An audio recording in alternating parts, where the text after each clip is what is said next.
कुछ समस्याएं जरूर हैं, ये कहना ऐसा नहीं होगा। परीक्षा है तो स्वाभाविक रूप से बच्चे पास भी होंगे, फेल भी होंगे। ये कह पाना कि सभी के सभी पास हो जाएंगे, दिल्ली विश्वविद्यालय के इतिहास में शायद ये संभव नहीं रहा होगा। हेलो दोस्तों, स्वागत है आप सब बच्चों को अपने चैनल सरकारी रिजल्ट में। दोस्तों, अभी आपने जो छोटी सी क्लिप देखी है वो एसओएल सर के जो एसओएल के प्रिंसिपल सर है, ठीक है। तो इसमें जो एसओएल के प्रिंसिपल सर है इनसे पूछा गया है कि रिजल्ट की लापरवाही हो रही है या फिर नहीं हो रही है, ठीक है। बहुत सारे क्वेश्चंस पूछे गए हैं। सबसे पहले क्वेश्चन इन्होंने जो मतलब बहुत सारे बच्चे एसओएल के जो गेट है वहाँ पे गए थे, अभी रिसेंटली की बात है, 1-2 दिन पहले की।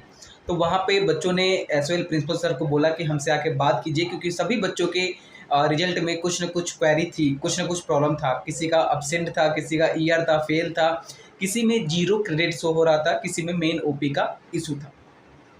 तो एसओएल प्रिंसिपल सर तो नहीं आए, लेकिन उनके बाहर 2 अधिकारी आए थे।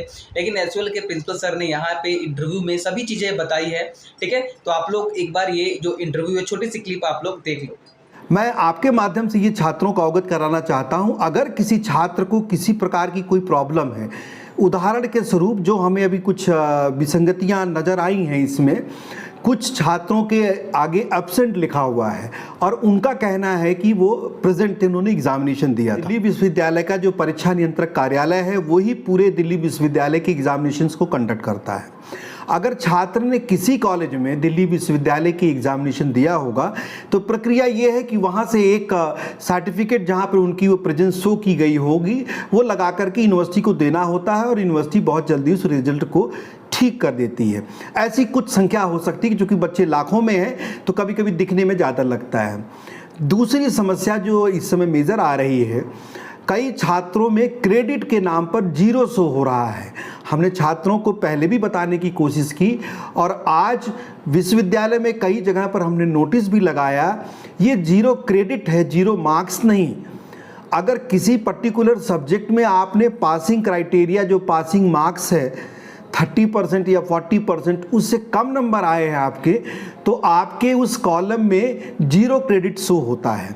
तो छात्रों से अनुरोध है कि उस केस में अगर आपको लगता है कि आपने पेपर को अच्छे तरीके से किया है तो आप रीवैल्यूएशन के लिए फॉर्म भर सकते हैं।